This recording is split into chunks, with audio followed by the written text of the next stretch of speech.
Tomar sus asientos. Fiel es el Señor, amén.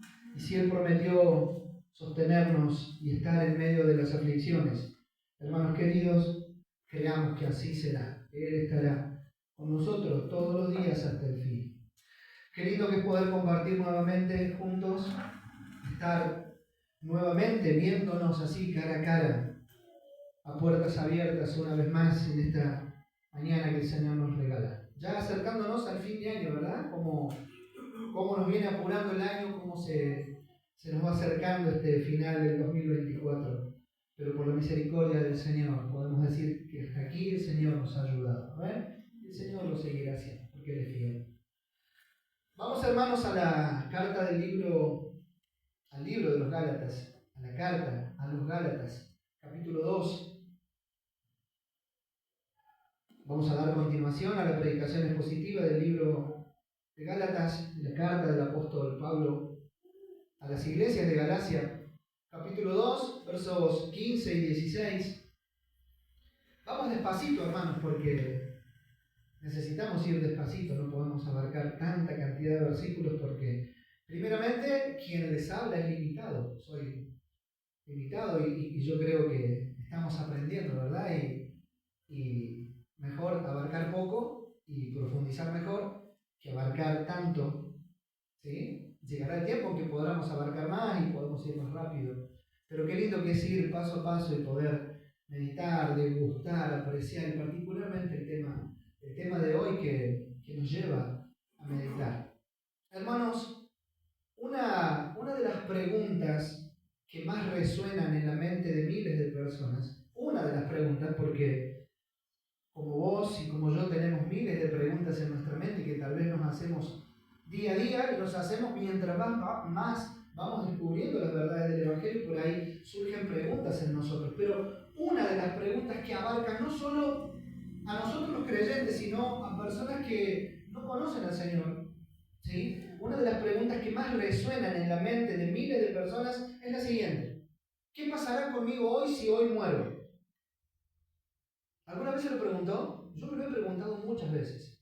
Hasta que por la gracia del Señor y a través de la sabiduría que la Biblia nos da, he podido entender qué pasará conmigo. Pero créanme que fue durante muchos años de mi vida una pregunta que me quitaba el sueño. ¿Sí? Y aún, le voy a confesar algo, aún yendo a una iglesia. Porque nosotros debemos entender la diferencia de ir a una iglesia a la diferencia de ser cristiano. Si yo le dijese en esta mañana que no todas las iglesias están llenas de cristianos, ¿usted qué me diría? Pastor, usted está diciendo cualquier cosa. Pero cuando entendemos la palabra y vemos el contexto de lo que yo te estoy diciendo, vayámonos a las mismas palabras del Señor Jesucristo. ¿Qué dijo el Señor Jesús? En aquel día, muchos, ¿cómo se referirán a Él? Señor, Señor, en tu nombre predicamos, en tu nombre enseñamos, en tu nombre echamos fuera demonios, en tu nombre hicimos, en tu nombre nos congregamos. Pero ¿quién hace eso? ¿La gente que está dentro de una iglesia o la gente que está fuera de una iglesia? La gente que está dentro de una iglesia. Por eso es que te estoy diciendo en esta mañana que no todas las iglesias cristianas están llenas de creyentes verdaderos. Porque una cosa es asistir a una iglesia y otra cosa es ser un creyente verdadero. Y yo creo que no solamente a mí me ha pasado, yo creo que a muchos nos debe haber pasado. Si a usted no le pasó, no se sienta aludido. Pero yo durante mucho tiempo asistí a una iglesia. Yo durante mucho tiempo de mi vida asistí a una iglesia, fielmente. Pero no todo ese tiempo yo era creyente. No considero haber nacido de nuevo desde el primer día que fui a una iglesia. Pero el Señor se nos revela. Y en esa revelación que el Señor hace en cada uno de nosotros, una vez me surgió una pregunta. Si hoy termina mi vida, ¿dónde me voy? ¿Qué pasa conmigo? Porque todo está en cómo haya sido enseñado o enseñada. Porque muchas veces se nos ha enseñado de un Dios enojado, de un Dios que da y quita al mismo tiempo, de un Dios que según cómo te hayas comportado esta semana, está o alegre con vos o está enojado con vos, de un Dios que da y quita la salvación como Él quiere. La salvación es del Señor, pero la palabra nos enseña que Dios a aquel que ha salvado no le quita la salvación. Y muchas veces nos sentíamos cristianos abejas con respecto a la salvación. Como que la salvación es un panal. ¿Qué hace la abeja en el panal? Entra y sale, ¿verdad? Y muchas veces nos hemos sentido creyentes así, que entrábamos a la salvación. Hoy soy salvo, mañana no. Hoy no soy salvo, pero ayer sí lo era. No sé si mañana lo seré. Y esa incertidumbre despierta en los creyentes muchas veces esta pregunta: ¿qué pasará conmigo si hoy muero? Pero no solo los creyentes se hacen esa pregunta. Muchas personas ahí afuera, muchos familiares nuestros, muchos amigos tuyos y míos, mucha gente que convive con vos en el diario, en lo cotidiano, se pregunta: ¿qué pasa conmigo si hoy muero? Hermanos, es una pregunta que a muchos les desvela por las noches y no tienen paz. A mí me pasó un tiempo. Desconocer mi destino eterno. ¿Qué pasa si hoy me acuesto a dormir y no me despierto más? ¿Qué pasa conmigo? Bueno, ¿sabe qué? Hay gente que esto no le preocupa. Hay gente que le da lo mismo. Hay gente que cree que cierra los ojos y se termina. Hay gente que cree que vuelve en otra vida. Hay mucha filosofía en el mundo. Hay gente que cree en la reencarnación. Hay gente que cree que por sus buenos méritos, por su buen obrar, yo he sido bueno. Entonces, cuando vos le preguntas, ¿qué pasaría contigo si hoy mueres?, te responden: yo creo que me voy al cielo. Si existe un cielo, me voy al cielo porque me lo he ganado, porque he sido bueno, porque he sido buena. Pero ¿sabe qué, hermanos? La pregunta sería en esta mañana: ¿y vos qué piensas? A cada uno de los que estamos acá, a cada uno de los que oirán este mensaje en algún momento de su vida, ¿qué pensás? ¿Qué idea formada tenés? ¿Qué crees? Si hoy el Señor pide tu vida, ¿a dónde vas? ¿Qué pasa contigo? ¿Cuál es tu destino? La Biblia nos enseña, y la Biblia dice que está establecido para los hombres que mueran una sola vez y después de morir está el juicio. Y la Biblia enseña que hay un destino eterno. Pero ese destino eterno, hermanos, no lo marca cómo te has comportado en esta vida. Ese destino eterno no lo marca lo buena o mala persona que haya sido o que esté siendo en esta vida. La Biblia enseña que hay un cielo y que hay un infierno. La Biblia enseña que hay una vida con Cristo y una vida sin Cristo. Cuando nuestros ojos se cierren para la eternidad, pasaremos una eternidad del otro lado. Pero ¿dónde es que la pasaremos? ¿De qué lado? ¿Cielo o infierno?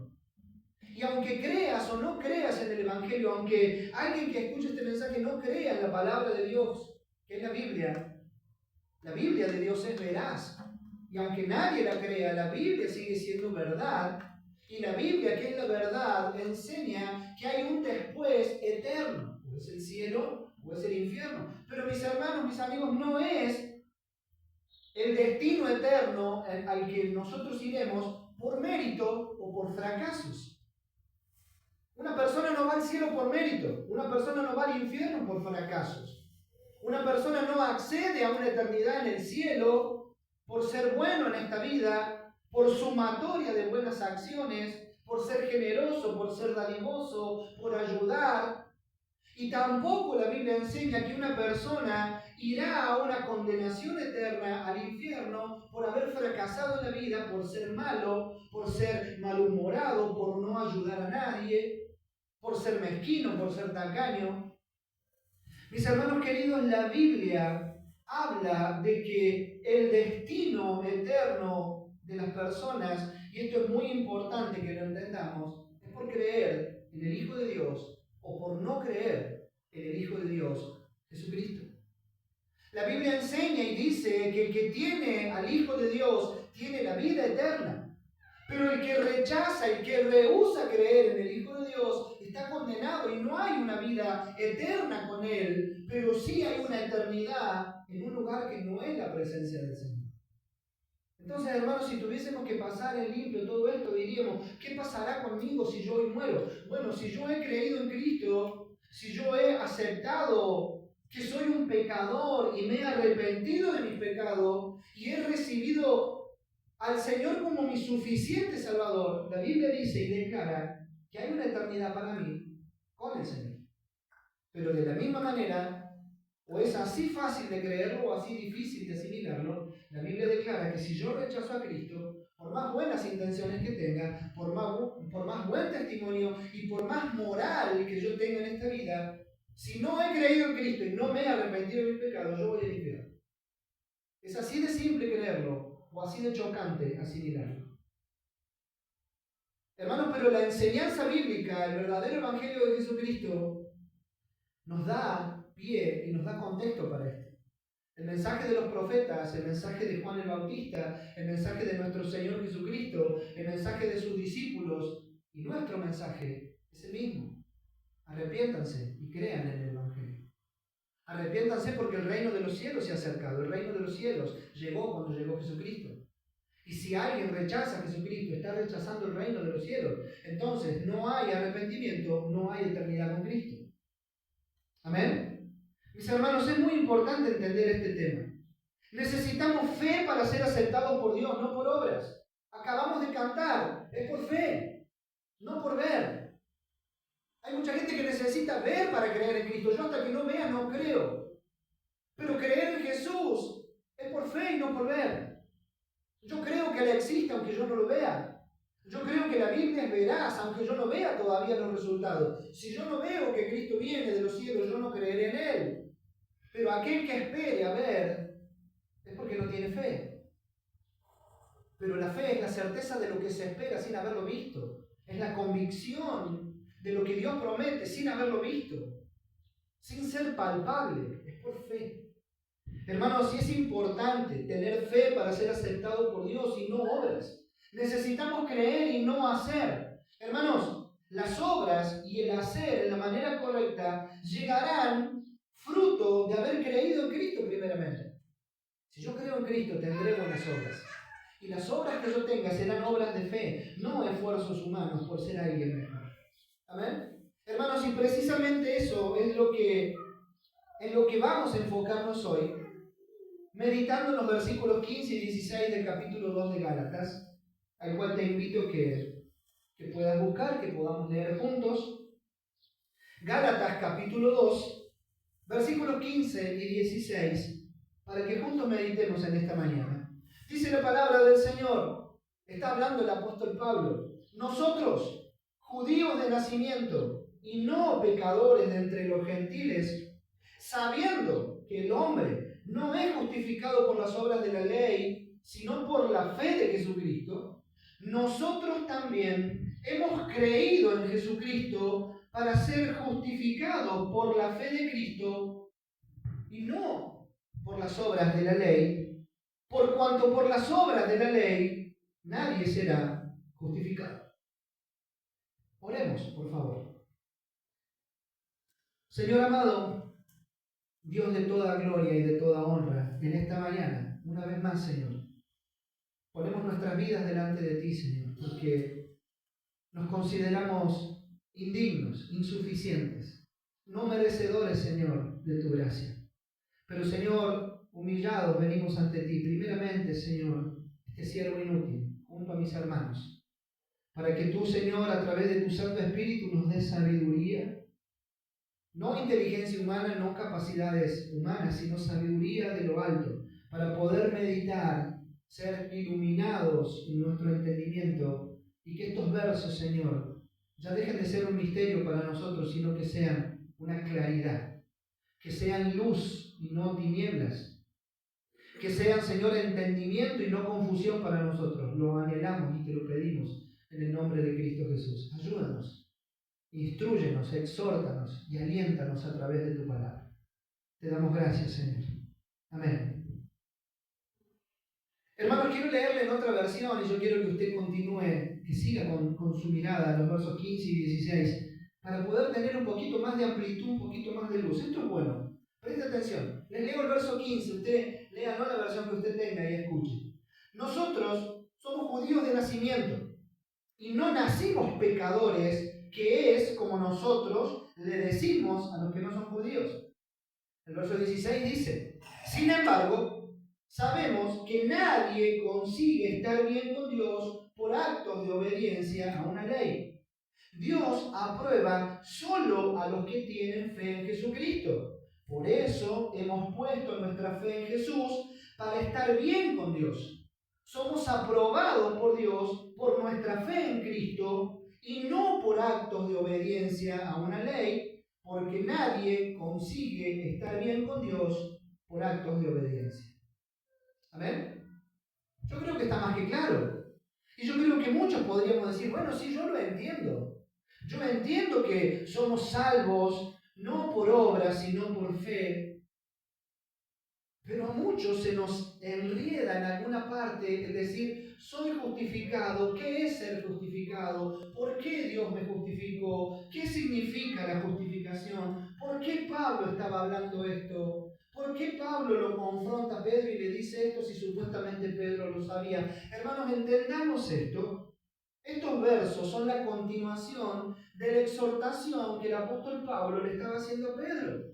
Lo que vimos en la predicación pasada, usted recuerda, ¿no? La actitud que Pedro estaba teniendo ante los hermanos gentiles de la iglesia de Antioquía daba para que Pablo se parara enfrente de él y le dijera, Pedro, realmente me sorprendo que estés actuando de esta manera porque has entendido lo mismo que yo. Que somos justificados, somos declarados justos, no por las obras, no por el hacer, sino por creer. Por eso, hermanos, la meditación de esta mañana, el sermón de esta mañana, se llama solo por creer, no por hacer. Y es lo que pasó en tu vida, es lo que pasó en mi vida, y es lo que tiene que acontecer en todo cristiano que se denomina cristiano y que vive como cristiano. Es por creer, no por hacer. Pero vamos a entender que el hacer va de la mano al creer. Yo solo creo, no hago más nada y dejo mi vida así porque yo ya creí y vivo mi vida como creo. No, hermano, no es el Evangelio del Señor. Pedro está siendo confrontado por Pablo. ¿Y por qué? Por una actitud muy dañina que él había tenido. Hermanos, inconscientemente e indirectamente, Pedro, con su actitud de rechazar a los hermanos gentiles, les estaba diciendo, ustedes no son creyentes. Porque Pedro comía con ellos, compartía con ellos, confraternizaba con ellos, estaba todo bien. Estamos unánimes, estamos juntos, como dice la palabra. Qué bueno, qué deleitoso, qué hermoso es estar todos los hermanos juntos, los judíos y los gentiles, en un mismo espíritu, compartiendo la mesa, alabando al Señor.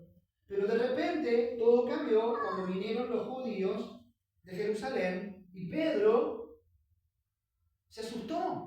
Se retraía, se escondía para que su reputación no fuera manchada, para que su testimonio como columna del cristianismo no fuera perjudicada. Y él dijo, me debo apartar. Hermanos, muchas veces uno dice sin decir. Usted me entiende, ¿no? Muchas veces una actitud dice mucho más que miles de palabras que podamos decir. Pedro no les dijo, hermanos, me voy a ir de ustedes porque yo voy a quedar mal. Pero lo terminó haciendo, se apartó de ellos, haciéndoles sentir que ellos eran cristianos de segundo nivel. No puedo estar con ustedes porque ¿qué dirán los judíos que han venido de Jerusalén? Hermanos, Pablo tiene que recordarle a Pedro que todos somos justificados ante Dios por la obra de Cristo en la cruz del Calvario y no por cumplir nosotros requisitos ni condiciones de la ley. Es como que Pablo nuevamente tiene que decirle, Pedro, te has olvidado lo fundamental. Es como que nuevamente tiene que decirle, te has olvidado lo básico, lo que el Señor nos enseñó. Lo que Cristo Jesús nos enseñó. Somos justificados por la fe en Él. No llames inmundo lo que Cristo ya limpió. No vuelvas a ensuciar con obras de la ley lo que Cristo ya limpió. No vuelvas a poner cargas sobre nuestros hermanos, cargas que Cristo ya quitó de encima de ellos. ¿Por qué deben hacer? Para hacer primero. Amén. Hermanos, por primera vez aparece en esta carta la palabra justificación y en estos versos 15 y 16, 3 veces aparece, dándonos a entender la importancia de esta doctrina, para que vos y yo entendamos lo fundamental de esta doctrina. Mis hermanos, la justificación solo por la fe en Cristo fue el tema principal de la Reforma protestante. La revelación que Dios le hace a Martín Lutero, un monje católico alemán, que se volcó seriamente a leer las Escrituras y a escudriñar la palabra, Dios le revela y le dice que la justificación, que la aceptación de Dios al pecador no era por obra, sino por fe en Cristo. Y esto fue lo que revolucionó la mente de Lutero y de otros reformadores que justamente comenzaron una reforma. Y la iglesia necesitaba una reforma. Y la iglesia entró en una reforma. Y la reforma cambió la historia del cristianismo para siempre. Y hoy tenemos más de 500 años de reforma. Pero nunca en nuestra vida va a haber una reforma ni un pensamiento diferente si todavía seguimos amando a Dios y creyendo que ganaremos el favor de Dios por lo que yo hago y no por mi fe. Señor, yo necesito que vos me ames porque yo estoy haciendo. Señor, vos ves todo lo que yo hago, vos ves cómo yo oro, vos sos testigo de cuánto leo la palabra, de cuánto la estudio. ¿Y dónde estás? ¿Y qué pasa conmigo? Si yo hago y no recibo. Hermanos, hay mucha gente que cree que debe seguir haciendo porque en el momento en que deje de hacer, perderá su salvación. Y no es sano vivir ese cristianismo. No es bíblico vivirlo. Porque en el momento en que dejas de hacer, sientes que estás mal con Dios y que Dios está mal contigo. Y eso es lo que Pablo le está diciendo a Pedro, es por creer, mi hermano, no por hacer y no por obligar a hacer a los demás que ellos eran salvos. Hermanos, es muy importante para nosotros como creyentes que entendamos esta doctrina, que somos justificados ante Dios por la fe en su Hijo Jesucristo y no por los esfuerzos que puedas hacer comenzando esta semana. Bueno, comenzó la semana, hay que esforzarse por ser cristiano. Hermano, no te esfuerces por ser cristiano, esfuérzate en la gracia, ocúpate con temor y temblor en tu salvación, ocúpate, no la cuides. ¿Por qué no puedes cuidar tu salvación? Básicamente porque no es tuya, porque la salvación es del Señor y yo no puedo cuidar algo que no es mío, yo debo ocuparme más bien en esa salvación que fue obrada en mi vida. ¿Y cómo te ocupas en tu salvación? Creyendo en el Señor, cuidando los medios de gracia que el Señor me dio, ocupándome más bien en los medios de gracia que el Señor me ha dejado. Yo no debo orar para que Dios no se ofenda conmigo, yo debo orar para acercarme a Dios, para tener una relación con Dios. Yo no debo leer la Biblia porque si no Dios no me va a bendecir. Yo porque soy bendecido leo la palabra, porque a través de leer la palabra conozco más a Dios que me ha bendecido. Amén. ¿Y qué bendición me dio el Señor? Me dio la salvación, me dio a Cristo. ¿Y cómo no me dará juntamente con Él todas las demás cosas?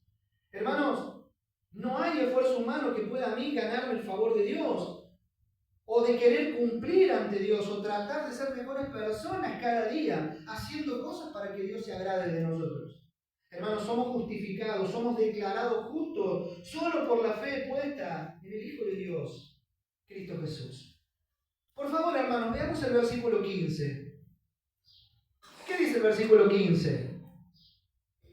Le dice Pablo al apóstol Pedro, nosotros, hablando de ellos, judíos de nacimiento y no pecadores de entre los gentiles.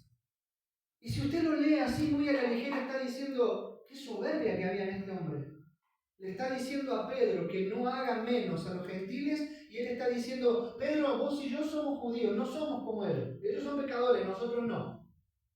Pero ¿está queriendo decir eso Pablo? ¿Qué piensa usted? ¿Sabe qué está diciendo Pablo? Pedro, todos nosotros crecimos como judíos practicantes, como judíos enseñados en la ley, como judíos obedientes a la ley. Sin embargo, sabemos muy bien que no somos considerados justos ante Dios. Pablo está diciendo, nosotros fuimos instruidos en la ley de Dios, somos judíos de nacimiento. Y está diciendo, pero no somos pecadores como ellos. Está diciendo, no fuimos enseñados como ellos. Pero eso no hace que nosotros no seamos pecadores.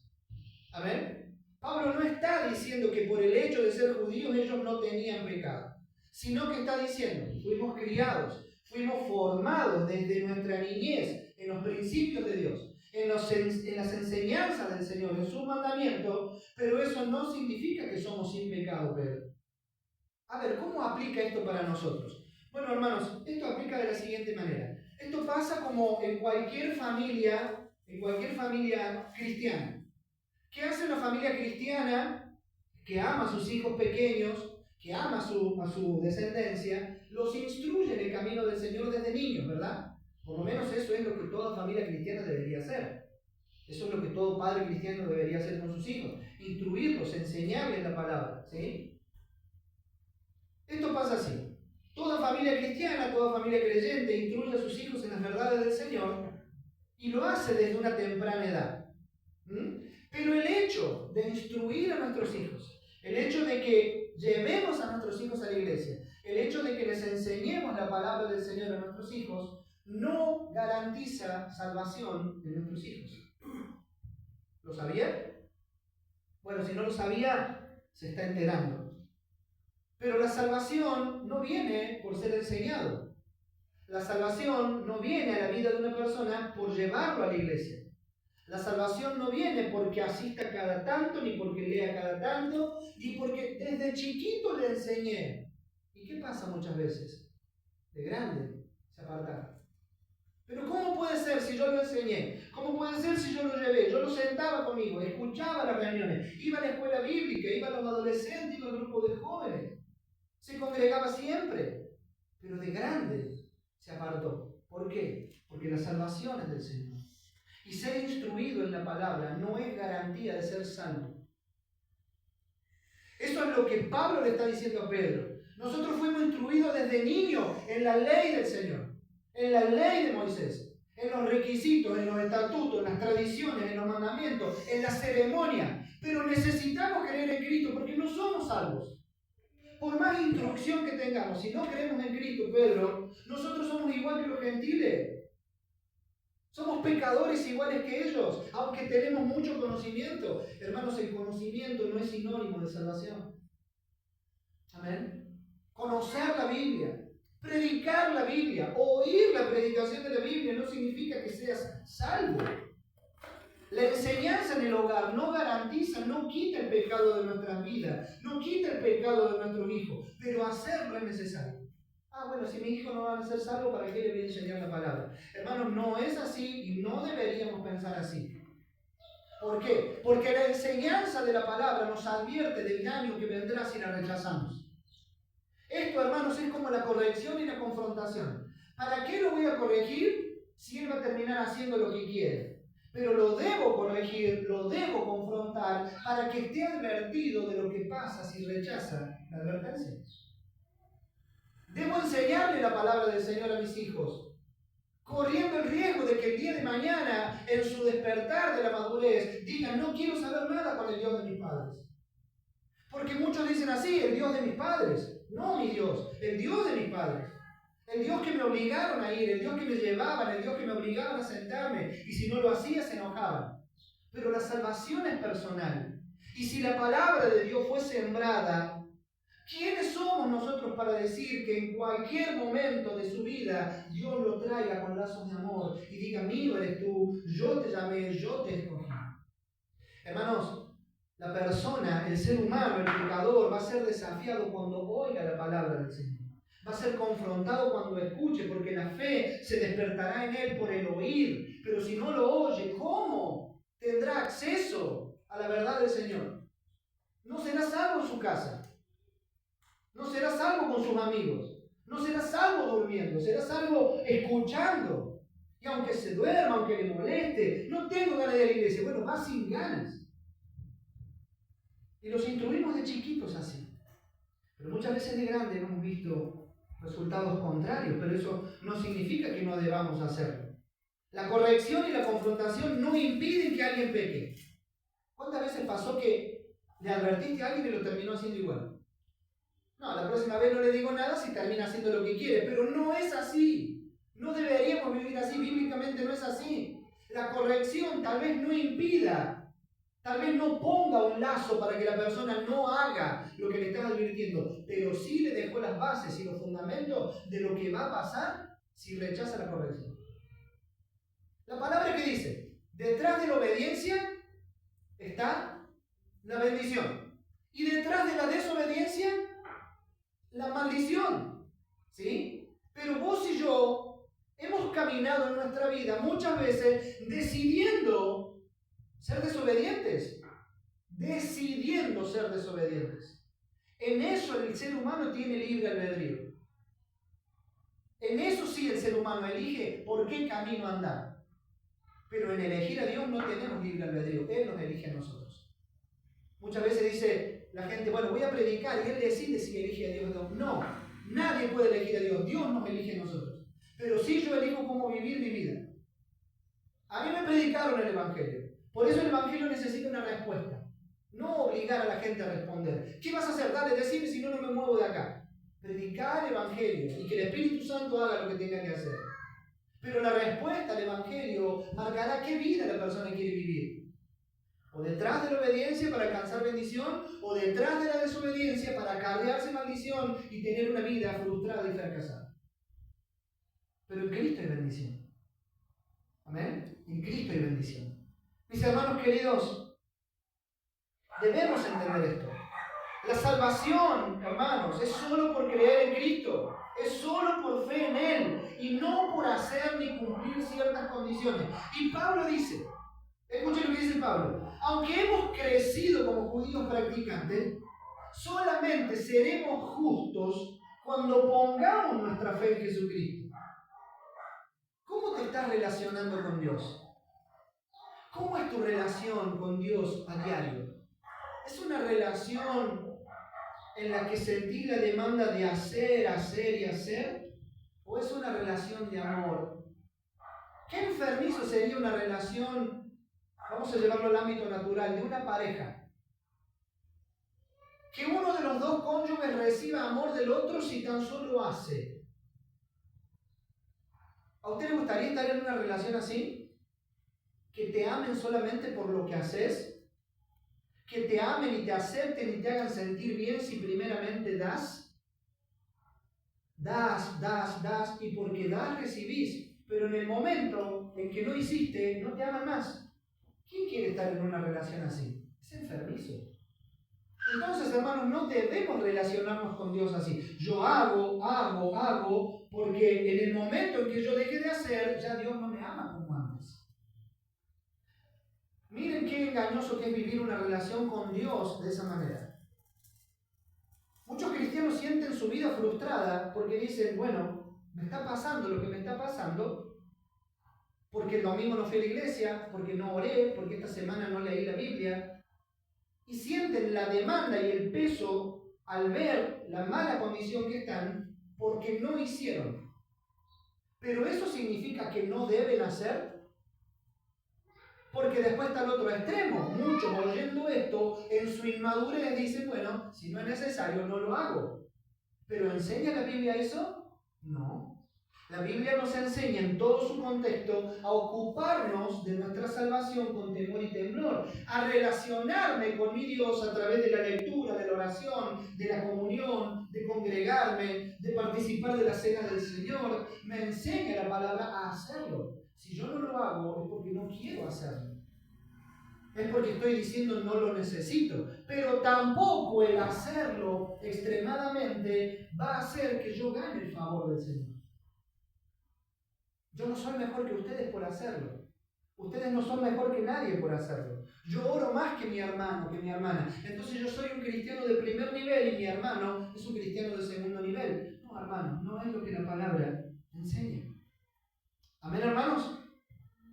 Pablo dice, aunque hemos crecido como judíos practicantes, seremos vistos justos solamente por poner nuestra fe en Cristo. Y fíjese el comienzo del verso 16. ¿Qué dice Pablo? Pablo dice y afirma algo que Pedro también lo sabía. Fíjese cómo comienza el versículo 16. Sabiendo que el hombre no es justificado por las obras de la ley, sino por la fe de Jesucristo. ¿Qué dice Pablo? Sabiendo, conociendo. Y muchos se preguntan, ¿pero qué es la justificación?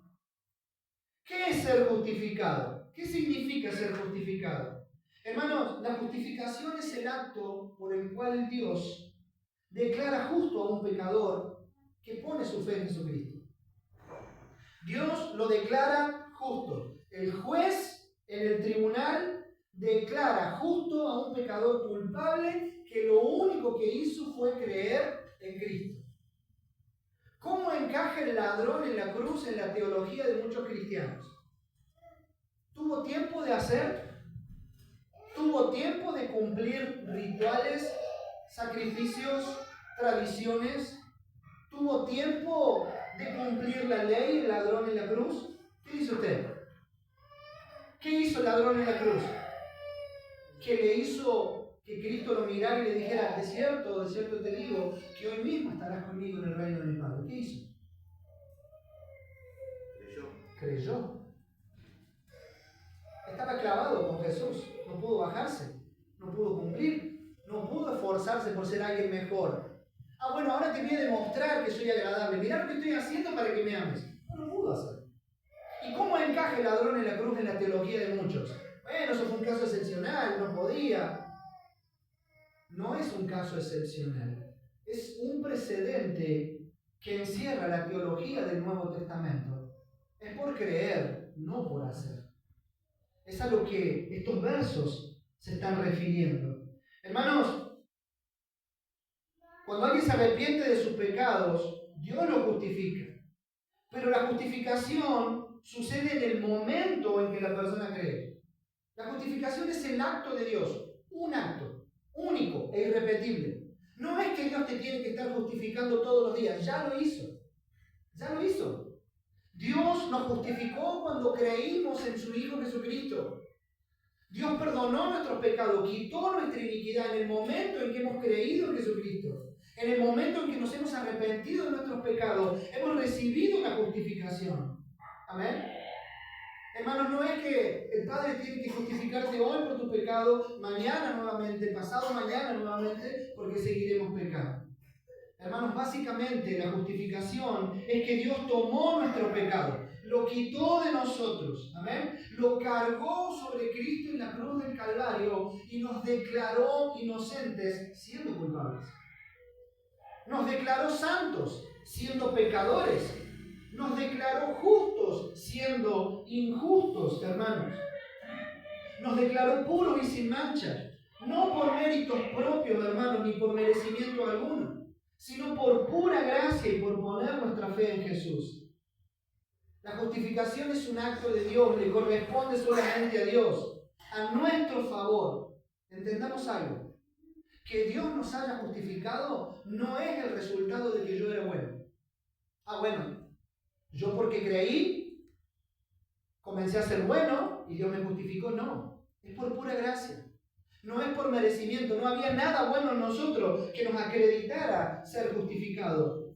Pablo en Romanos 8:33 dice, Dios es quien justifica. Dios es quien justifica. Y Dios lo hace por el puro afecto de su gracia y por su gran misericordia. Amén. Él nos ha declarado justos, nos ha declarado inocentes. Todo esto que Pedro le estaba diciendo a Pablo era muy necesario, hermanos. Pedro estaba volviendo al ABC de su enseñanza con Cristo. Es como que Pablo le está diciendo, Pedro, volvamos a los primeros días en donde el maestro te lo enseñó, porque parece que te lo has olvidado. Era necesario recordarle a Pedro todas estas verdades, y no solo a Pedro. ¿Qué vimos en la anterior predicación? Que la hipocresía de Pedro había arrastrado a muchos. Y que Bernabé y que los otros judíos estaban teniendo esa mala actitud de división y de rechazo. Era necesario decirle todas estas verdades. Porque Pedro estaba viviendo una verdad en su mente y otra realidad en la práctica. Bueno, sí, yo sé que es esto, pero yo hago esto. Hermanos, y vivir de esa manera es una manera pecaminosa de vivir. Tener el conocimiento nos da la demanda de poder practicarlo. A medida que más conocemos, son más las cosas que debemos practicar. No basta solo con el entendimiento, con lo intelectual. Hermanos, esto era un contexto de menosprecio y de rechazo. ¿A quién? A los gentiles. ¿Quiénes eran los gentiles? Los que no eran judíos. Pero los que no eran judíos habían sido perdonados por el Señor de la misma manera que los judíos lo habían sido. Amén. Habían sido aceptados, habían sido adoptados. Pedro había entendido que Dios no hace acepción de personas, pero tristemente estaba obrando de una manera contraria a lo que había aprendido. Fue como decir, bueno, yo fui enseñado y termino haciendo todo lo contrario. Bueno, yo hice un curso de electricidad y a mí me enseñaron que estos cables se conectan de esta manera para que la electricidad en mi casa funcione. Y si yo lo hago de la manera contraria, ¿qué va a pasar? Pueden pasar dos cosas. O no tengo electricidad o puede pasar lo peor, que explote todo. O una o la otra. Pero si yo no hago las cosas como las aprendí, de seguro no voy a tener buenos resultados. Es lo que estaba pasando con Pedro. Su actitud dañaba a la iglesia. Su actitud ensuciaba el testimonio del Evangelio. Es por eso que el apóstol Pablo dice a continuación en el verso 16. Fíjese lo que le dice Pablo a Pedro después de haber dicho, sabiendo que el hombre no es justificado por las obras de la ley, sino por la fe de Jesucristo, dice lo siguiente: nosotros también hemos creído en Jesucristo. ¿Qué dijo? Nosotros también hemos creído en Jesucristo. Pablo sabía muy bien que aún alguien como él, instruido en la ley desde niño, que había dicho Pablo, yo soy fariseo de fariseos. Si hay alguien enseñado y preparado en la ley de Moisés, ese soy yo. Si hay alguien celoso por los rituales y las tradiciones del judaísmo, ese soy yo, dijo Pablo. Pero él sabía que ni aún él, ni Pedro, judío de nacimiento, ni los demás judíos que conocían la ley de Moisés, podían acceder a la gracia del Señor si no era por fe. Amén. Todos debían creer en Cristo. Entonces, hermanos, ¿cómo aplica? Entendamos esto nosotros. Que tener fe en Jesús no es tan solo algo intelectual, no es tan solo algo que abarca tu mente. Sí, yo creo en Cristo. El mundo está lleno de gente que dice creer en Dios. Pero también el mundo está lleno de gente que rechaza a Dios porque no le cree a Dios e ignora los mandamientos de la palabra. Pero creen intelectualmente que hay un ser supremo que está en el cielo. Pero tienen a ese ser supremo como un Dios bombero o como un Dios de emergencias que acuden a Él cuando tan solo necesitan algo y el resto de su vida viven su vida como quieren. Pero Dios no es así. Y el creyente no debe vivir de esa manera y no debe tener a Dios de esa manera. Amén, hermanos. Creer en el Señor abarca mucho más que una verdad intelectual. ¿Sí? Es un compromiso personal que nos tiene que llevar a correr hacia el Señor en busca de refugio y clamar por su misericordia. No basta solo, como dice Pablo, con saber. Nosotros sabemos, dijo Pablo, que no somos justificados por nuestras obras. No basta solo con conocer. Hermanos, es el saber y el hacer. En el sentido de ser intencionales en buscar a Cristo. En buscar en Él todo lo que necesitamos. Debemos ser intencionales en depender de Él. Debemos ser intencionales en morir a nosotros mismos, tomar nuestra cruz y seguirlo. En perseverar. No basta solo con saber, yo debo ser intencional en hacer. ¿Hacer qué, pastor? Buscarle, amarle, conocerle, entregarme a Él, rendirme a Él, vivir para Él. Eso es algo que te corresponde a vos y me corresponde a mí, que abarca mucho más de saber que Dios es real, de saber que Dios me ama. No alcanza con saber que Dios me ama. Y es mucho saber que Dios me ama. Pero no te quedes con que Dios te ama. Conocelo, disfruta ese amor, vivir ese amor en plenitud, relacionate con Él. Debemos ser intencionales en tener esa relación con el Señor. Hermanos, no somos justificados por conocer y ser instruidos. No somos declarados justos por cumplir requisitos. Nuestra justificación es solo por creer, como dije, y no por hacer. Nosotros vamos a lograr, hermanos, una correcta relación con el Señor, no por nuestras obras, sino por nuestra fe en Cristo. No te relaciones con el Señor por obras. No tengas una relación con el Señor tan solo por obras, tan solo mostrando lo que sos capaz de hacer. Señor, soy capaz de hacer esto. Mira qué buen creyente que soy porque soy capaz de congregarme, soy capaz de estudiar, soy capaz de orar, soy capaz de entender la palabra. Entonces, qué buen creyente que soy. No nos hace buenos creyentes el hacerlo. Pablo dijo recién, hemos creído en Jesucristo. Y finaliza este verso 16 diciendo lo siguiente. Fíjese lo que dice la última parte del verso 16. Dice, hemos creído en Jesucristo. ¿Y para qué hemos creído en Jesucristo? para ser justificados por la fe de Cristo y no por las obras de la ley, por cuanto por las obras de la ley nadie será justificado. ¿Para qué hemos creído en Cristo? Para disfrutar su gracia. Para ser justificado. ¿Y qué es ser justificado? Soy tenido por inocente cuando que realmente era culpable. ¿Para qué he creído en Cristo? Para que mis pecados sean quitados de mi vida. Para ser justificados por la fe de Jesús y no por las obras. Pablo está diciendo, Pedro, nosotros no fuimos declarados justos por estar bajo la ley ni por cumplirla, sino por creer en Él. El hecho de que somos judíos no nos hace salvos. Somos salvos porque hemos creído en Él. No nos aferramos a lo que sabemos. Nos aferramos a lo que creemos. No te aferres a tus conocimientos. Hay gente que sabe mucho, pero que cree muy poco. Por eso el Señor dijo, en aquel día muchos me dirán, Señor, Señor, yo sabía tanto. Era un teólogo. No me costaba entender la palabra. Al contrario, le enseñaba la palabra. Pero nunca creíste en mí, dijo el Señor. Apártate de mí, hacedor de maldad. Porque te relacionaste conmigo siempre superficialmente por lo que eres y no por lo que has creído. Hermano, si fuera por obra sería tan fácil porque te forzás y listo, ¿o no? Me voy a forzar. Y yo sé que sos capaz de forzarte. Si le pones empeño vas a ser un buen cristiano. No, hermano, no se trata de empeño, se trata de morir. No se trata de subir escalones, se trata de bajar. Porque cuando el cristiano más humillado está, más cerca de Cristo está. Porque la posición del cristiano no es enaltecerse, es humillarse. Porque el que muchos enaltece será rechazado. Porque el Señor a los soberbios los resiste. Más a los humildes los mira con agrado. No es por lo que somos, no es por lo que tenemos, no es por lo que sabemos. Es por cuán dispuestos a creer estamos. ¿Cuán dispuesta estás a creer en Cristo?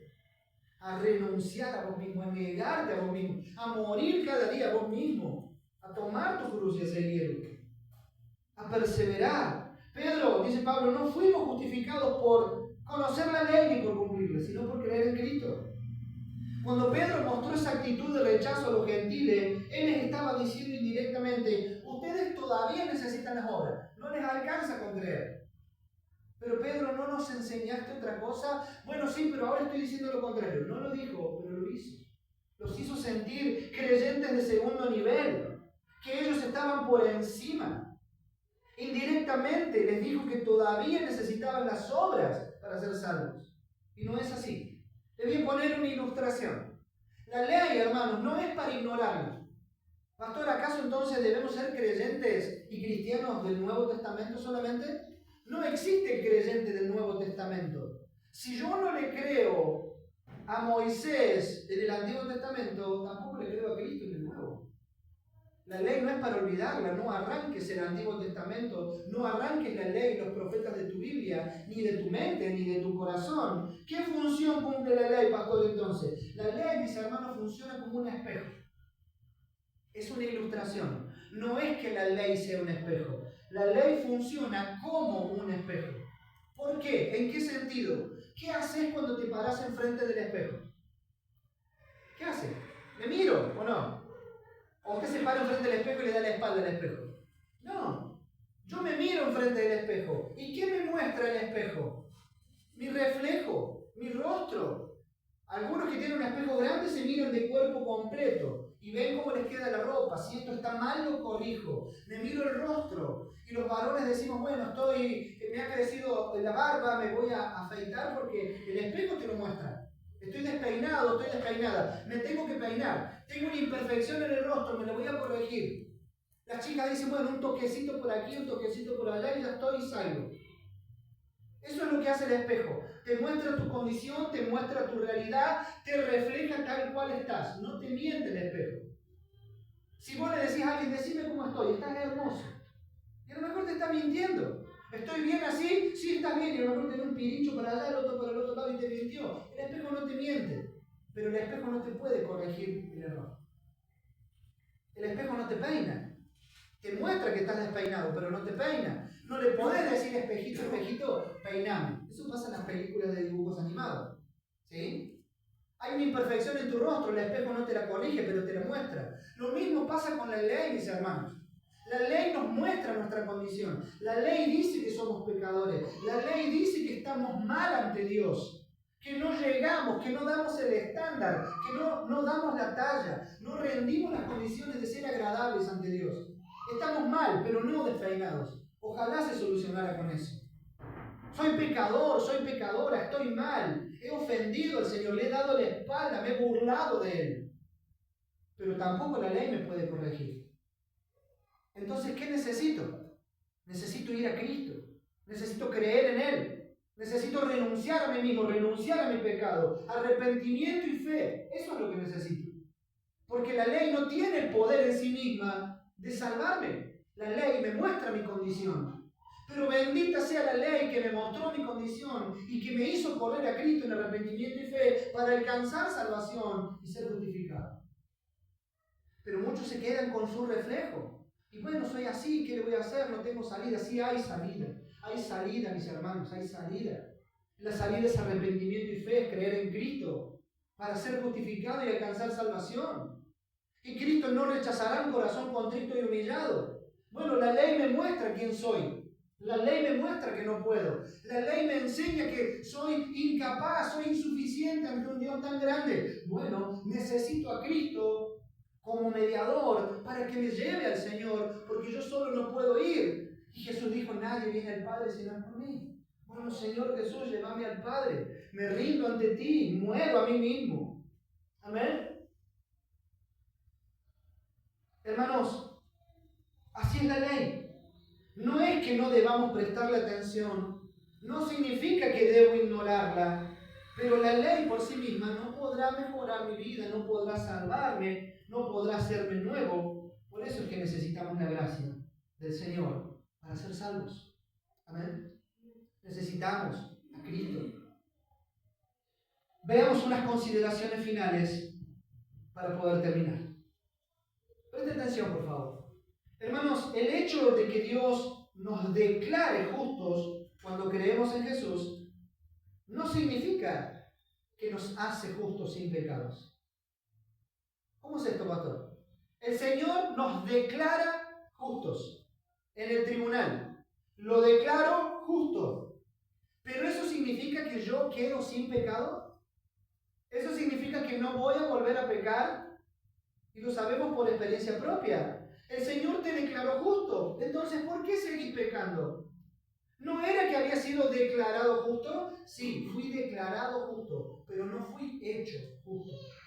Porque seguiré pecando hasta que Cristo venga por mí y sea glorificado. Amén. En un cuerpo nuevo. Seguiremos pecando. La justificación y el perdón de nuestros pecados darán como resultado una vida cambiada que dé buenos frutos. El hecho de que Cristo te haya justificado, el hecho de que el Señor haya perdonado tus pecados, traerán como resultado una vida nueva, un nuevo nacimiento que dé frutos. Pero lamentablemente no dejaremos de pecar. Pero beneficiosamente, el que ha nacido de nuevo ya no será esclavo del pecado. Pecará ocasionalmente porque todavía es imperfecto. Pero la nueva vida en Cristo traerá buenos resultados. Pero seguiremos pecando. Eso sí, hay que considerarlo. Algo más. Antes de creer en Cristo, hermanos, somos culpables ante Dios. ¿Por qué somos culpables? Por nuestra condición de pecado. Pero en el momento en que creemos en el Señor, somos declarados sin culpa. ¿Y saben qué pasa? Nunca más seremos declarados culpables otra vez. Nunca más. Por eso dice la palabra en el libro de Romanos y dice el apóstol Pablo, el mismo Pablo que está confrontando a Pedro, porque ya no hay condenación. ¿Para quiénes? Para los que están ¿en dónde? En Cristo. Ya no hay condenación para los que están en Cristo Jesús. ¿Cuál es el requisito? Estar en Cristo. ¿Y cómo puedo estar en Cristo? Creyendo en Él, a través de la fe. Yo no puedo estar en Cristo por mis esfuerzos. Yo debo estar en Cristo y puedo estar en Cristo creyendo. Hermanos, cuando el Señor nos declara justos y sin culpa, nunca más vuelve a imputar la culpa de nuestro pecado en nuestra cuenta. ¿Quién acusará a los escogidos de Dios? Si es Cristo el que justifica, ¿quién te puede acusar? Nadie. Si el Señor te justificó, ya no eres culpable. Pero hay algo más. Ser justificado, mis hermanos, no solo significa ser perdonado. Ser justificado no solo significa ser perdonado. ¿Por qué? Porque alguien puede ser perdonado y después volver a pecar, ¿o no? ¿Cuántas veces te perdonaron? Millones. ¿Y cuántas veces volviste a pecar? Otros millones. Y volver a ser culpable. Cada vez que pecamos volvemos a ser culpables. Pero una vez que somos justificados solo por la fe en Cristo, nunca más el Señor nos tendrá por culpables. Nunca más el Señor nos verá como culpables. Yo puedo ser perdonado por alguien y volver a fallar y esa persona decirme, volviste a ser culpable, volviste a ganarte mi desprecio. Pero no pasa así con el Señor. Yo peco, el Señor me perdona y vuelvo a pecar y el Señor ya no me tiene por culpable. Hermano, ser justificado es diferente a ser perdonado en el sentido este. Un criminal que es perdonado en una corte es perdonado, su sentencia es quitada, quedará en libertad, pero ¿qué tiene en contra todavía en su vida? Un expediente con sus malos antecedentes. ¿Amén? Cuando nosotros los pecadores somos justificados por poner nuestra fe en Cristo, nuestros pecados pasados no son más recordados por el Señor. Qué diferente es a fallarle a una persona. Bueno, sí, yo te perdono, pero yo no me olvido que la última vez vos me dijiste, vos me prometiste y terminaste haciendo lo contrario. ¿Te pasa así o no? ¿Somos así o no? No somos de poner condiciones para perdonar. Mira, yo te voy a perdonar, pero si me volvés a fallar, Señor, ¿cuántas veces perdonaré a mi adversario? ¿7 veces? Era fácil, ¿no? 7. Si hacemos un esfuercito, podemos perdonar 7 veces, ¿o no? Mire, pastor, que a mí me cuesta perdonar, pero hasta 7 llego. 8 desgarrándome por dentro. El Señor Jesús dijo 70 veces 7. Pero no para que hagas la cuenta de que son 490. Es para que entiendas que siempre. Porque si de gracia recibiste perdón, debes ofrecer perdón de gracia. Y cada día pecas, y cada día el Señor te perdona. Y son 365 días en cada año de vida de un ser humano. ¿Y cuántos años de vida son? No da la cuenta, ¿no? 70 veces 7 es mucho más. Entonces Jesús, ilustrativamente, te dijo y me dijo, perdona siempre, porque yo te he perdonado y te seguiré perdonando. Y el Señor ha provisto perdón para mis pecados y tus pecados pasados, presentes y futuros, que son muchos. Amén. Ser justificado es diferente a tener un prontuario con antecedente. Cuando nosotros somos perdonados, el Señor ya no tiene en cuenta tu historial. Él formatea el historial de pecados de tu vida. Así como vos y yo formateamos nuestro teléfono para que funcione mejor, el Señor formateó, borró tu historial, no te lo refriega en la cara todos los días. Bueno, sí, te perdono, pero mirá que estás en un hilo. A mí muchas veces mi mamá me decía, estás andando por el hilo, y yo no lo entendía. ¿Qué quería decirme mi mamá? Una más y se te acaba todo. No hay fútbol, no hay premio, no hay nada. Mire si el Señor nos dijera, te perdono, pero andás en el hilo. Ya, ¿de qué rato nos hubiésemos caído de ese hilo, de ese filo? Si vivimos pecando. Vivimos pecando, mis hermanos. Somos justificados por poner nuestra fe en Cristo y el Señor nunca más nos recuerda nuestra iniquidad. Por favor, leamos para finalizar el Salmo 32. Salmo 32, los primeros 2 versículos. Vaya conmigo, por favor. Salmo 32. Veamos cómo el Antiguo Testamento aplica esto para aquellos que dicen que debemos tener en cuenta tan solo el Nuevo Testamento. Salmo 32, tremenda verdad en la palabra del Señor. Versículo 1 y 2. ¿Lo tiene? Por favor, leámoslo. Bienaventurado. ¿Qué significa bienaventurado? 1000 veces felices. 1000 veces felices es aquel cuya transgresión, cuyo pecado ha sido perdonado y cubierto su pecado. Bienaventurado, 1000 veces feliz es el hombre a quien Jehová no lo culpa de iniquidad y en cuyo espíritu no hay engaño. Amén. Bienaventurados somos, porque el Señor no nos refriega en la cara lo que hicimos ayer, lo que hicimos el año pasado, lo que hicimos el mes pasado. Dios no es como yo, el Señor no es como nosotros, Él no pone condicionamiento. Hay un requisito, y es creer, y hay una sola obra que nos hace salvos. Y no son ni las tuyas ni las mías, es la obra de Cristo en la cruz del Calvario. Y yo debo creer y necesito poner mi fe en esa obra. Por último, mis hermanos, Dios justifica a pecadores, no a gente buena. ¿A quién justifica el Señor? A los pecadores, no a la gente buena. La razón por la cual la mayoría de los incrédulos no son justificados, ¿saben por qué es? Es porque no se reconocen pecadores. Yo no soy pecador. Pecado es matar. Nunca maté a nadie. ¿De qué me tendría que arrepentir? ¿De mentir? ¿Y quién no miente? Pero mis mentiras han sido piadosas, porque si yo decía toda la verdad causaba mucho daño, entonces he sido bueno. Esa es la justificación del pecador. Como no se reconoce pecador, no siente la necesidad de un Salvador. Y justamente, hermanos, y contradictoriamente para ellos, son los pecadores a los únicos que Cristo puede salvar. Porque Cristo dijo, yo no he venido a llamar a justos, sino a pecadores al arrepentimiento. Y el mismo Señor dijo, los sanos no tienen necesidad de médico, sino los enfermos. Pero no los enfermos de gripe, no los enfermos de anemia, de diabetes, los enfermos de pecado como vos y como yo. Nosotros estábamos enfermos y por su llaga hemos sido curados de la enfermedad del pecado. Por eso necesitamos a Cristo, hermanos, cada día en nuestras vidas. Por eso necesitamos de su gracia. Por eso necesitamos correr hacia Él y creer en Él.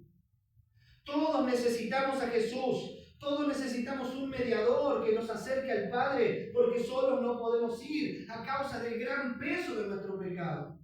Hermanos, nuestro pecado nos vuelve necesitados de un Salvador y solamente podremos ser salvos por medio de poner toda nuestra fe, nuestra confianza y nuestra esperanza en el Hijo de Dios para alcanzar salvación y vida eterna. Amén. En nada más, ni en nadie más, hermanos. Ni en nadie más, ni en nada más. Por eso clamemos que el Señor nos ayude a vivir dependiendo de Él, a vivir vidas santas, a vivir vidas piadosas. Pastor, ¿cómo puedo vivir una vida santa si usted me acaba de decir que soy pecador? Pero soy pecador que se arrepiente. Entonces el Señor me mira justo y me declara santo, sin mancha delante de Él. Fe y arrepentimiento, hermanos, en nuestra vida son necesarios y nos abren las puertas para recibir los beneficios del Señor. Amén. Hoy es el día de arrepentimiento, hoy es el día de fe y hoy puede ser el día de salvación para muchos. Pero no por ser buenos, no por considerarte ni por considerarme yo mejor que otro, sino por creer en el Señor Jesucristo. Cree en el Señor Jesús y serás salvo. Arrepiéntete de tus pecados y alcanzarás vida eterna. Porque Él ha venido a traer vida y vida en abundancia para todo aquel que crea en Él, para todo aquel que se arrepienta. Amén. Arrepintámonos de nuestros pecados. Volvamos a caminar por sendas de justicia. Abandonemos nuestra iniquidad. Entreguémosela al Señor. Él nos perdonará. Él nos dará tiempos de bienestar y de refrigerio. Y nunca más, tenerlo por seguro, te verá como culpable, sino como justo, como inocente, como santo, como puro y sin mancha, delante de sus ojos, por la justicia de Cristo depositada en tu cuenta y en la mía. Y eso no te lo quita nadie. Nadie puede hackear tu cuenta porque esa santidad le pertenece al Señor. Esa justificación la ha depositado Cristo en nuestras vidas. Es su propia justicia. Amén. Póngase de pie. Qué beneficioso es conocer y practicar estas verdades, hermanos. Vivamos de tal manera que el enemigo no tenga por dónde entrar y traernos condenación, ni hacernos sentir nuevamente culpables. Nadie puede condenar a los hijos del Señor. Nadie puede acusar a los escogidos del Señor, porque Dios es quien justifica. ¿Amén? Y si Él ya te ha declarado justo e inocente, Él es justo e inocente, aunque el enemigo diga lo contrario. ¿Amén? Oremos al Señor. Dios de lo eterno, Dios grande, gracias en esta mañana por esta verdad que llena nuestro ser de gozo. Gracias por esta verdad revelada en tu palabra que llena todo nuestro ser del gozo del Señor, que es nuestra fortaleza. No de una simple alegría momentánea, sino de un gozo eterno, de un gozo perdurable. Somos salvos, somos justos por la obra de Cristo en la cruz del Calvario. Somos santos y justificados, declarados justos, aún siendo culpables. Porque en esto se ha mostrado el amor de Dios hacia nosotros, en que siendo aún pecadores, Cristo vino y ocupó nuestro lugar en la cruz y nos declaró inocentes, absorbiendo sobre Él la culpa de mi pecado y de mi maldad, recibiendo el castigo que yo merecía y viviendo la vida que yo nunca podría haber vivido, para ser hoy tu hijo, para ser hoy adoptado en la familia de la fe, para ser aceptado, justificado y declarado santo, puro y sin mancha. Gracias te doy, Señor, en esta mañana. Gracias te damos como tu iglesia, como tus hijos amados, por esa obra maravillosa que Cristo Jesús hizo en la cruz, por amor a nosotros y en obediencia a ti, Padre Santo. Ayúdanos a vivir cada día firmes, parados sobre esta verdad, sobre esta roca. Ayúdanos a edificar la iglesia. Ayúdanos a edificar nuestra vida sobre este fundamento. Cristo Jesús es el autor de la salvación. Cristo Jesús es quien obró vida eterna en nosotros. A Él nos debemos, por Él vivimos, a Él le amamos, porque Él nos amó primero. Te damos toda la gloria y toda la honra. Gracias te damos por dejar esta verdad grabada en nuestros corazones. Ayúdanos a vivir para la gloria de tu nombre cada día. En el nombre del Padre, del Hijo y del Espíritu Santo de Dios. Amén. Amén. Gracias, Señor. Amén.